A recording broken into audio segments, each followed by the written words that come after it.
given this environment, whether that we already have the trade challenges with our friends, what's going to happen on 9 August, on Saturday, if Saturday afternoon Trump says, all right, there's no deal, so here we go, we're going to start slapping tariffs? I think he probably will say, okay, these tariffs are now in effect. But then it's going to, just like what happened this last time with China when they slapped on like 150% tariffs. And then the Chinese said, oh, those rare earth minerals that you ordered, sorry, we seem to be out of them. And, whoa, wait a second. Lockheed Martin, Raytheon, General Dynamics, you're calling up Trump going, what the hell? We got to get that, So Trump had to go back in there and placate the Chinese and try to work a deal out. So, this is not, it's not going to be the miracle changing the American economy. And this is a little off topic, but it's related. Trump is insisting that the economy's great, right? The economy's terrific. Okay, if the economy's great and terrific, why is he pressing Jerome Powell to lower interest rates? Because the reason you lower interest rates is to spur economic growth. The reason you keep interest rates where they are is to prevent inflation. So which is it, Trump? Is it the economy's going great? So why do you even care about lowering the interest rates? If the economy's going so great, we should be okay. So, I mean, again, that's just that one illustration of the inconsistency with this guy. That he's sending mixed messages. And people around the world, they genuinely is scratching their head saying, is he playing 5D chess or is he really this stupid? There's a pretty big range of options between those two there. Yeah. But so if he throws any kind of tariffs on these countries, I mean, what's going to be the immediate reaction? First, financially, and then secondly, no, let's just stick there. What's going to be the initial reaction of China, Brazil, and India if he slaps some tariffs? What are they going to do in response? They will shift their markets, and they will shift who they're selling. The United States will no longer be part of their primary market. Yeah. So one of the things that I think it was Jack Keane, I can't remember, we've shown a number of clips here, that they were saying that they were for these sanctions to be levied because, or no, it was Lindsey Graham, because he said this will force them into a position where it's either our way or the other way. You are going to have to make a decision. Will this make them make the decisions for us like the Japanese just did? Or is there a risk that they would go, okay, we are not going to go against Russia. We're going to continue to sell them oil and we'll just deal with whatever you do. Right. Well, again, what is it that the United States has that those countries can't live without? And says, well, the dollar. You know what? There's one reason a lot of these countries have been out furiously buying up gold over the last 6 months. They've been stocking up. They're not banking on a normal, sane financial relationship with the United States. And we've already seen it with China. Just people need to. There's a good video on YouTube by Kevin Walmsley. He's out from my neck of the woods here in Florida, Sarasota, but he's been living in China for about 10, 15 years. And he did a piece on how China has responded to this whole tariff deal. And he goes through the numbers. And I checked the numbers independently using one of the AI search engines. And he was exactly right. And all it did was the Chinese said, okay, they shifted their market. So instead of sourcing things out of the United States, which was benefiting U.S. businessmen, they're now paying the Russians and the Brazilians. So now you got happy businessmen in Russia and Brazil that are making money that they weren't making before. And so the global South, what people keep forgetting, is just the 21 BRICS countries alone represent 55% of the world's population, just those 21 countries. And combined, their purchasing power parity GDP is roughly 50% of, so it's on par with us. So we're not the only game in town. We think like we're the only female on an island full of male sailors. And so of course we're going to have a date. Oh, no. Now there are a lot of other pretty girls out there. In fact, we're not the prettiest one of them all. And we're really difficult to live with. We got a bad attitude and we get mad all the time. Well, it's an ugly picture to paint there. Yes. Okay, so however that part, the last question on this topic, however that part works out, and whether they find markets, because that takes time to unwind. What impact, if any, will that have on the conflict in Ukraine right now? What will that do for or against Ukraine, for or against Russia? It will potentially damage Ukraine simply because the United States is going to be in a worse economic position to even continue assistance, and this ditto for Europe. I mean, what Trump did to the EC the other day with those tariff demands is simply fractured Europe. Now they're several European leaders just furious with Ursula. I call her fond of lying. I mean von der Leyen. Because she made a deal that she can't even deliver on. Number one, so you got this growing disunity within Europe. They keep saying, "Oh yeah, we're gonna go through this scam and we're gonna take out loans to buy weapons from the United States and then give them to Ukraine." But except Ukraine doesn't have the soldiers in place to use them because they're lacking on that number. But meanwhile, the Russian general staff, they're not driven by any of this. They've got a plan. They're working their plan. It's not, they haven't deigned to brief it to the rest of the world.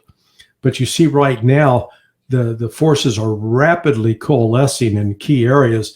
And it's almost like when the Ukrainians with limited reserves rush to reinforce one sector, then the Russians immediately go hit the sectors that were weakened. They've got that ability and that flexibility because the Russians have grown their manpower reserves significantly over the course of the last 3.5 years. So it sounds like that I don't see any plausible scenario that this ends up good for either the United States or Ukraine, and that Trump is going to end up looking like he's either going to harm us economically, harm our allies economically, but in no cases is he going to harm Russia militarily. Right. Or if he does, the United States will, Trump will then forego his Nobel Peace Prize that he's so desperate to get, because he will have now started a war, and a war that could possibly bring the end of the United States, because we'd be talking nuclear territory. This is, look, let's a couple of scenarios. Trump goes through with it, and the tariffs bite, and it's going to cause economic damage. It's not going to improve the economies in any of those countries. So then you risk possibility of a global recession. But it doesn't necessarily also boost the United States on our end. Or he doesn't go through with it, and he just creates one more example of him, all bark, no bite, talks big but doesn't deliver, which further undermines his credibility. Yeah. And so nobody will have any confidence in dealing with him. You say this, but you don't follow through. So I don't see, he's really painted himself into a corner where either he has to take an action that's going to be counterproductive and destructive for the United States and hurt our own economy, or not do something and undermine and damage his own credibility. And again, this I don't even see a valid theoretical path that this has any impact on the war on the front lines or in the air over Kiev. I think those are going to continue on, as we've seen, for the reasons you mentioned, because these things just aren't going to affect that. But yeah, it's just going to undermine Trump. Listen, in the last few minutes that we have here with you here, I want to shift goals a little bit. We did a show yesterday with Omer Bartov, former IDF soldier, who wrote a piece in the New York Times. It says, listen, I'm a scholar of, what was the phrase? Genocide at Brown University. I know it when I see it. And then he's been on our show a number of times over the years, and he just now unequivocally said, yes, this is it. There is a genocide going on. There's an intentional desire to starve the people of the Palestine. This is not an accidental byproduct. It's not the Hamas. This is a careful design, methodical plan carried out over many months to get to this point here. even though you have like Ambassador Huckabee saying, nope, it's Hamas, Israel's not doing anything. And then yesterday we showed a soundbite from Benjamin Netanyahu that's just said, people are trying to make it sound like Israel it has a plan to starve these people. Of course we don't. It's Hamas, etc.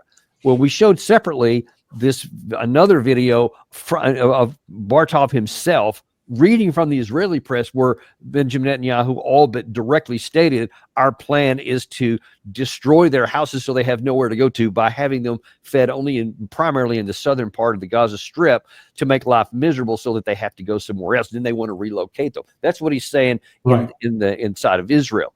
Now then, today, I'm going to show you two clips here just to kind of get your view here.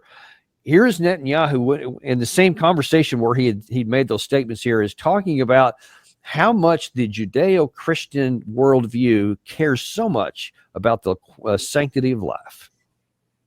The Judeo-Christian tradition that promoted the belief in monotheism, a single God, that developed the idea of the sanctity of life, the sanctity of individual life, the idea of freedom. In an ancient world that was swamped with massive slavery, to build these ancient empires, the Jewish people came out with the idea that slavery should be limited and ultimately removed. It should be limited. Slavery should be limited. Okay, well, then ultimately removed, etc. But that central part there is just hard to listen to, and I don't want to make light of it, because he's talking about the sanctity of every human life when he is literally demonstrably starving an entire population and destroying their ability to live. Ergo, there is no sanctity of life. I hate to put that clip up there, because this whole Judeo-Christian phrase or whatever, I mean, the genuine Christianity finds this abhorrent, but it's being used basically against us, is how I see it. And the net bill payer, of course, is the Palestinian people. How do you see it? Well, he's talking about monotheism, the belief in one God. The Muslims, those who follow Islam, believe in one God. They believe in the same God that the Jews claim to believe in, that the Christians claim to believe in. But the problem with all of these religions is that those who become so myopic with respect to their own faith always believe that God's got a special place in his heart for them as opposed to all these others. But if the deity that they claim to believe in is truly the creator of all people, not just some people, not just a few select people, but the creator of all people, then it is incumbent, if you claim to be that kind of believer, which Netanyahu is not. I was looking, his eyes should have been brown because of what he was full of at that point, listening to him say this. But if he was genuine in that, he wouldn't be killing the children that he's ordered his troops to kill. And it's having an interesting effect now.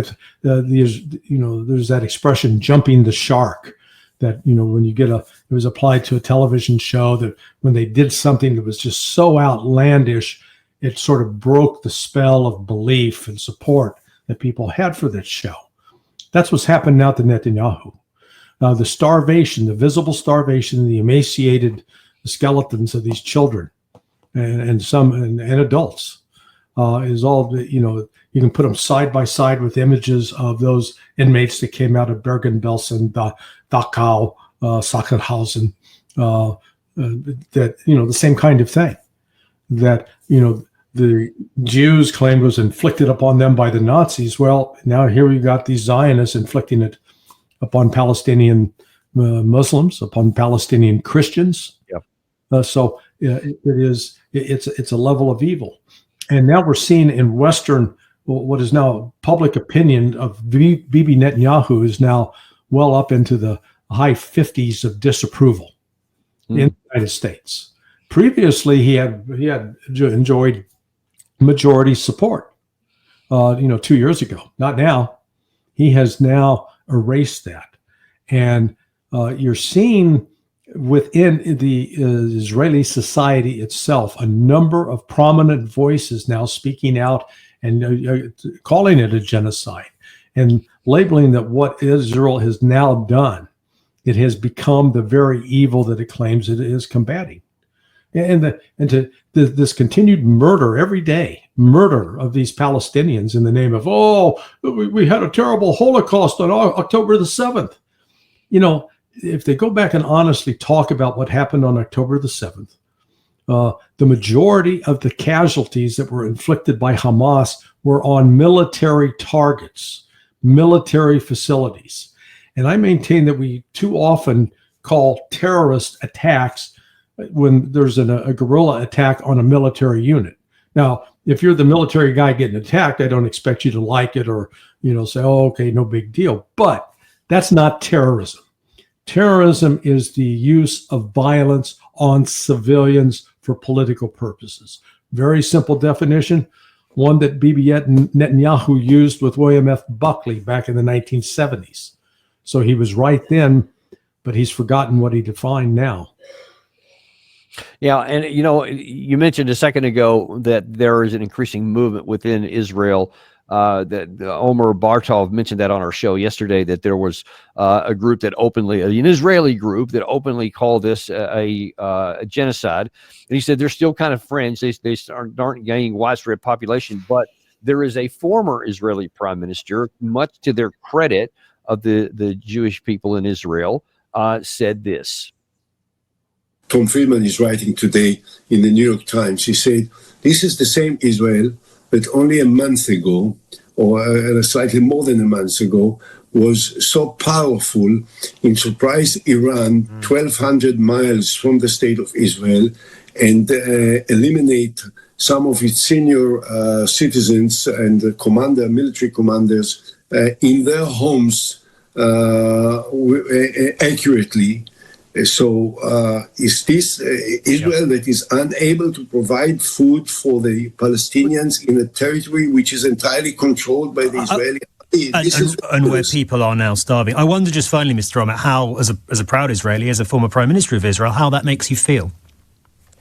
I'm ashamed. I'm just ashamed.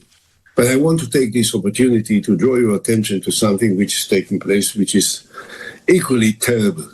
And this is the atrocious Hilltop Youth provocations and attacks against Palestinians in the West Bank. Just yesterday, Palestinian was shot at his head by one of those young guys, which are supported by the partners of the government in the coalition, Ben-Gvir and Smotrich. Yeah, and he was referring there to what happened with a Palestinian who was in a part of an Academy Award-winning picture earlier this year, was just murdered. And then the guy who did the Israeli settler who did that was given house arrest, was labeled to go back home under Ben-Gvir and Smotrich, because he's the interior minister there. One of those two guys is, and they're in charge of the police. And so that just shows that there's more lawlessness, but good on him for calling out this issue that the starvation is Hamas's fault. It's a shame to the Israelis. And he's also highlighting what's going on in the West Bank. So, if anybody thinks that I'm against the Jewish people, that's 100% wrong. Gross misreading of my situation. I am for everybody living in peace, and we will call out anyone who is using immoral or illegal or unethical actions, which the current Netanyahu government is. And it's not just my opinion. You see, even the former prime minister feels the same way. So one has to get some kind of modicum of hope that maybe there's been a shift in public. You mentioned in the United States, maybe also in Israel. We'll have to hope that works out that way. Well, it's called proportional violence. I'm a firearms instructor, and for teaching self-defense, that if somebody attacks you and puts your life at risk, that doesn't give you permission to shoot them and then everybody else who's on the street. You can only attack and destroy the one that represents the direct threat to you. Well, the Israelis lost 1,200 people on October 7th, 2023. But since then, now the most conservative estimate is they've killed over 60,000, of which at least 17,000 are children. So at what point does your bloodlust, does your desire for revenge, where does it get settled? 100,000, 200,000? And these Zionists have made it very clear. This isn't about destroying Hamas, because we've seen right now Israel, with every military advantage a military force could have been unable to defeat Hamas after 21 months. They failed to defeat. In fact, the Israelis, you could argue, have been beaten. They've got tanks. Strategically, I think that's a valid concern. Yeah, they got tanks, they got artillery, they got armored personnel vehicles, they've got the air power, all of it. Fixed wing, rotary wing, air power. They're bombing it into oblivion. And yet, despite all of that, the Hamas is still fighting them and still killing them. And then the other thing that's happening, though, is just like you showed with Ehud Olmert, the former prime minister, there are still members of the Israeli Defense Force who have some conscience. And the number of suicides among IDF personnel is going up. It's not going down because of their shame over the inhumanity that they are displaying. But this is a leadership problem ultimately with the IDF, because the way the troops misbehave is simply that's the example set for them by some leaders who are just despicable. Yeah. And from your own time in service, the commander who's in charge, he sets the tone for the unit. 100%. That's exactly right. It's definitely been my experience. Well, listen, I really appreciate you weighing in on all this kind of stuff today. It's I think your analysis is pretty much spot on both of these, and we'll see how they play out. And we'll definitely have you back on next week to see how what happens ahead of the next deadline there. But thank you so much for coming on. Really do appreciate it. Hey, thanks for the invite. And we appreciate you guys too. Be sure and like and subscribe if you haven't. Just a couple of quick notes here. We are on podcast. I know a lot of your friends maybe like to get it on the podcast. Be sure and tell them to go to Apple Podcast, Spotify, Podcast Addict, type in Daniel Davis Deep Dive, and you'll find us there. We're also in the written word now. We're joining Larry Johnson there. We're at DanielDavisDeepDive.substack.com, because I know some of your other friends probably want to get their information in the written form. So now we have a lot of different ways for you to get the Daniel Davis Deep Dive, because we want more people to join us that are unintimidated and uncompromised, because they want and deserve the truth. Thank you very much, folks, and we'll see you tomorrow on Daniel Davis Deep Dive.